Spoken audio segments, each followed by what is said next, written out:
Oprah Winfrey collapsed the American beef market with a single sentence. A $12 million industry evaporated because a talk show host expressed a personal fear of a burger. This anomaly of influence signaled a systemic shift from traditional authority to the hegemony of the individual spirit. How did a marginalized news anchor from Baltimore construct a secular religion that redefined the American psyche? What lies beneath the mirage of self-empowerment? Are we watching a woman or an architecture of power designed to mirror our own discontents?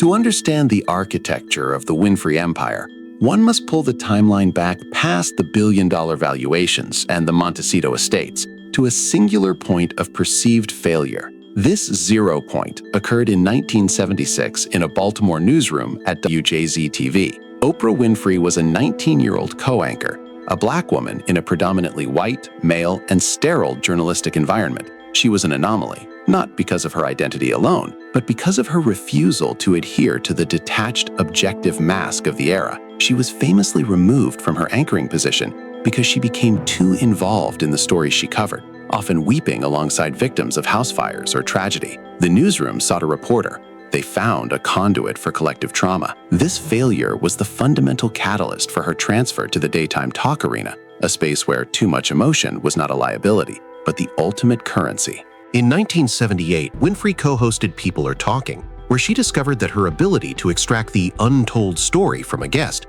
was not a psychological quirk, but a revolutionary media methodology. Baltimore was the forge where she refined the confessional production style that would later dismantle the rigid norms of American television. As Catherine Lofton investigates in her seminal work, Oprah, The Gospel of an Icon, Winfrey began to blur the lines between private practice and public performance, effectively creating a mediated spirituality that turned the television set into a digital pulpit. Lofton argues that Winfrey does not merely provide data or entertainment. She provides a context in which certain languages and sentiments are conjured and sustained, positioning her as a media messiah for a secular age. When Winfrey arrived in Chicago in 1983, she stepped off the train into an icy Lake Michigan wind, carrying only her demo tapes and a visceral understanding of the American soul cry. She inherited AM Chicago, a morning show languishing in the ratings basement. Within 1 month, the show's trajectory defied every law of broadcasting gravity. She didn't just compete with the reigning king of talk, Phil Donahue. She systematically dismantled his model of intellectual debate in favor of a visceral, empathetic communion. This was the moment the Oprah persona transformed from a local curiosity into a systemic cultural force. The station's billboard campaign, which asked, "What is an Oprah?" unwittingly heralded the arrival of a new species of celebrity, the human brand that functions as a mirror for the audience's own misery and potential for redemption.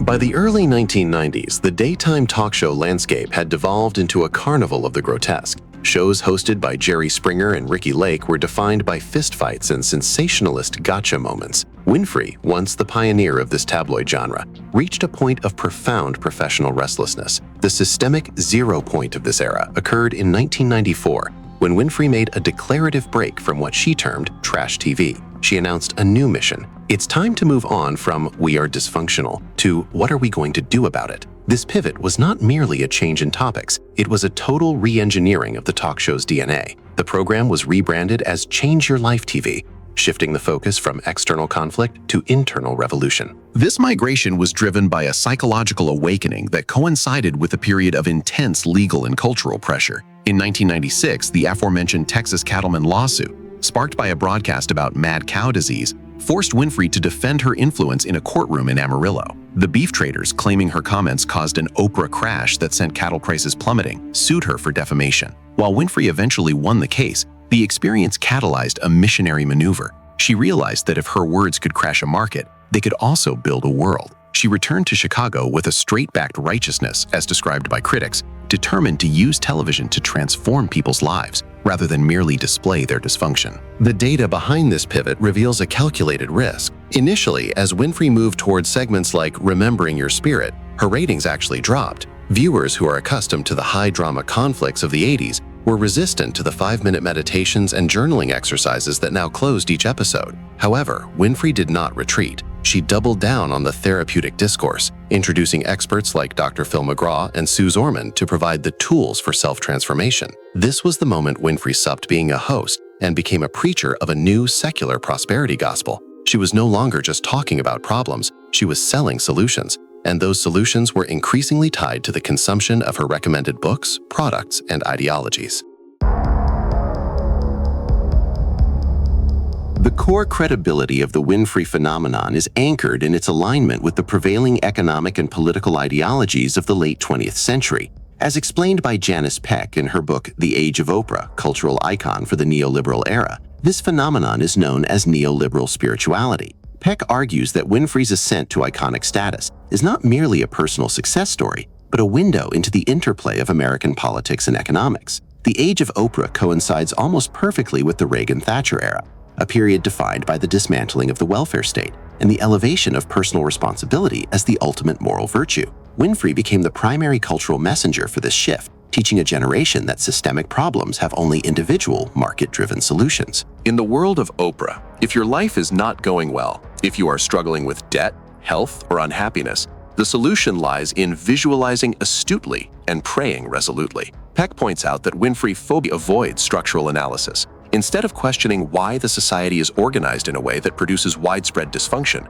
her show models a therapeutic outlet, where the response to every problem is personal psychological transformation. This is the neoliberal frame of mind. The state removes itself from the equation, and the individual becomes a subject responsible for their own civility or savagery, development or regression. Winfrey's Big Give episodes, for example, showcased deserving individuals receiving life-changing sums of money, but never asked why the resources were so unevenly distributed in the first place. This ideology is reinforced by the prosperity gospel of Oprah Winfrey, as analyzed by Catherine Lofton. This gospel posits that the good news is you, the discovery of yourself as the source for change. But there is a material cost to this spiritual revolution. The brand dictates not just consumer choices, the famous favorite things, but how people should conceive of a better world. The fusion of spirituality, commodity, and corporatism creates a porous boundary where purchasing the right book or the right face cream becomes an act of self-love and spiritual discipline. The individual is encouraged to find their truth, provided that truth is compatible with the products being offered by the O brand. The deepest paradox of the Oprah Winfrey empire lies in the collision between its public confessional brand and its internal culture of secrecy. While Winfrey's entire media presence is built on the radical act of speaking one's truth and bearing one's soul, her corporate headquarters at Harpo Studios in Chicago operated behind an iron curtain. As noted by investigators and former associates, Harpo employees were required to sign comprehensive, lifelong non-disclosure agreements, NDAs, that prohibited them from discussing not just business secrets, but any aspect of Winfrey's personal or professional life. This creates a jarring irony. The woman who built a billion-dollar empire by encouraging women to break their silence maintained her own power through the mandatory silence of those closest to her. This contradiction is not just a corporate oddity. It is a manifestation of what Eva Illouz calls the glamour of misery. In her book, Oprah Winfrey and the Glamour of Misery, Illouz argues that Winfrey uses suffering as a narrative tool to bridge the gap between her status as a billionaire and the lived reality of her audience.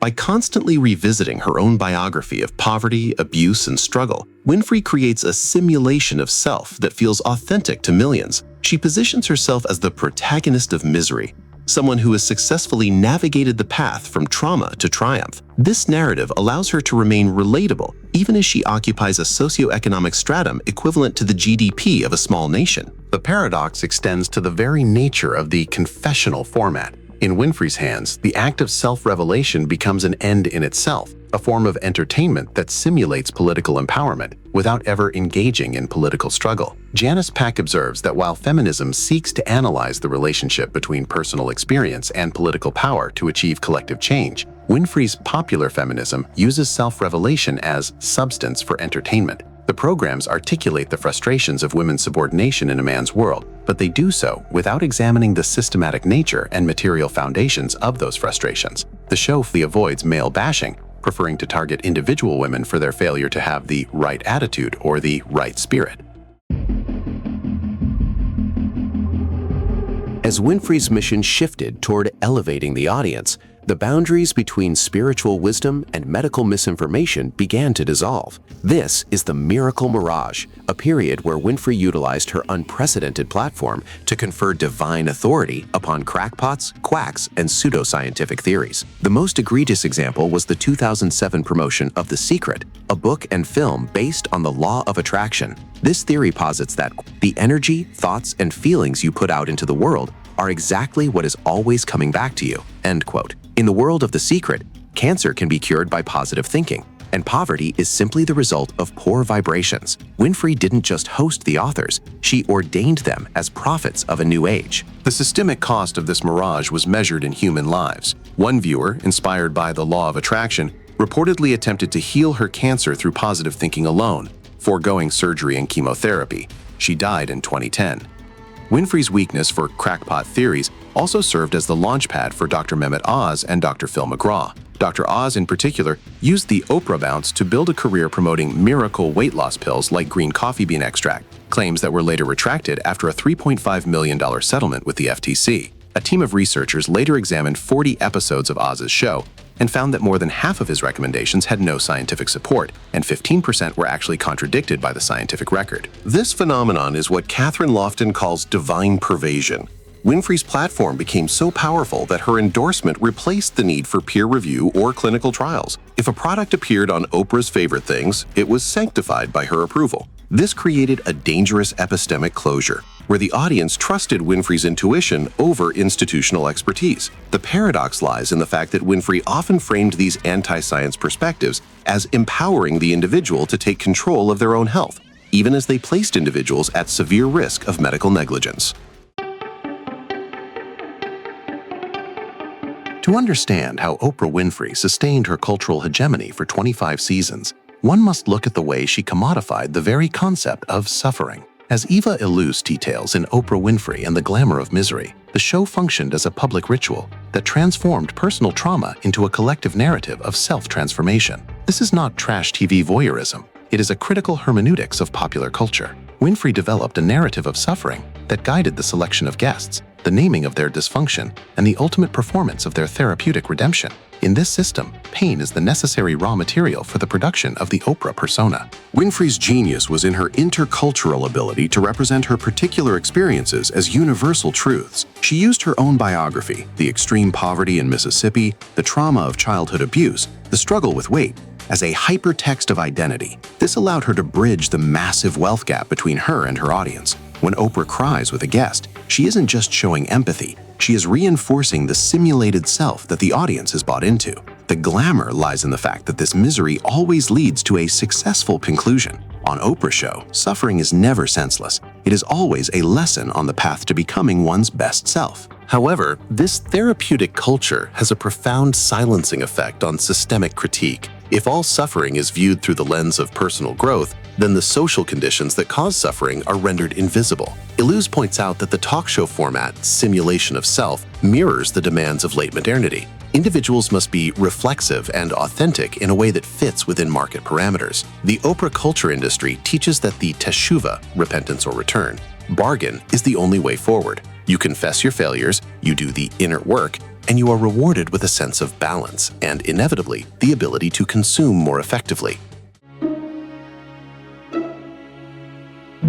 The Oprah effect is not a mere marketing buzzword. It is a measurable macroeconomic phenomenon that has altered the trajectory of entire industries. In the publishing sector, an endorsement from the Oprah Winfrey Book Club was described in a National Bureau of Economic Research paper as a business-stealing form of advertising. Between 1996 and 2011, Winfrey endorsed 70 titles, resulting in the sale of over 55 million books. The Oprah bounce was so potent that it could increase a book's sales by 400% in the week following an announcement, creating instant bestsellers and, in some cases, revitalizing the sales of classics like Great Expectations. However, the influence extended far beyond the bookstore. In the political arena, Winfrey's 2008 endorsement of Barack Obama provided a definitive case study in influence economics. A study by University of Maryland professors Craig Garthwaite and Timothy Moore concluded that Winfrey's endorsement was worth approximately 1 million votes during the Democratic primaries. This was not just about visibility.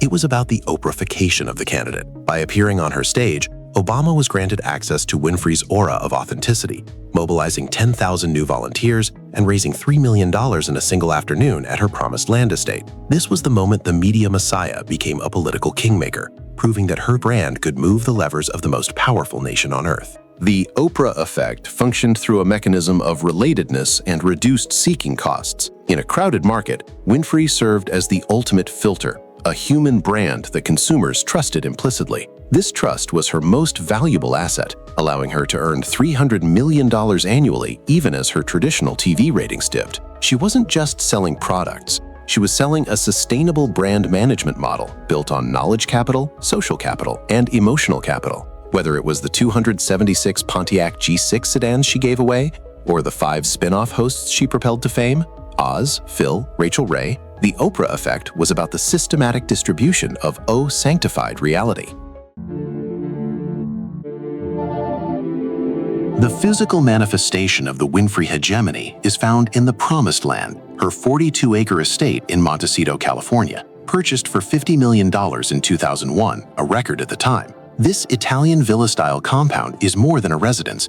It is the sanctuary of a secular deity, with high-beamed ceilings, an organ room once used for grand living, and an expansive enclosed loggia. The estate reflects the fine quality finishes of a brand that has successfully transcended the crud of its origins. The geography of the Promised Land is the ultimate expression of the prosperity gospel, proof that the inner revolution leads to unimaginable material abundance. In the Promised Land, the divine pervasion of the O brand reaches its literal peak. The estate backs up to the dwellings of other Hollywood royalty, including Adam Levine and Prince Harry, creating an enclave of what Janice Peck calls commodity philanthropy. From this high-altitude sanctuary, Winfrey directs her global empire, Harpo Productions, O Magazine, and the OWN Network. The Promised Land is the physical anchor for the Gospel of O, a space where spirit and balance are maintained through 13,300 square feet of living space, equestrian facilities, and jaw-dropping gardens. It is the final destination for the journey she has invited her audience to join for 25 years. Yet the legacy of this geography is complicated. As Winfrey wraps up her daily show and shifts her focus to the OWN network and digital pivots with Apple TV+, the architecture of her influence is changing. The Promised Land remains the symbolic center, but the Oprahification of culture is now decentralized. Her favorite things live on in social media. Her book club continues via digital platforms, and her spiritually assured righteousness is now the standard operating procedure for the entire influencer economy. She didn't just build a show, she built a structural, psychological, and strategic pillar of modern life.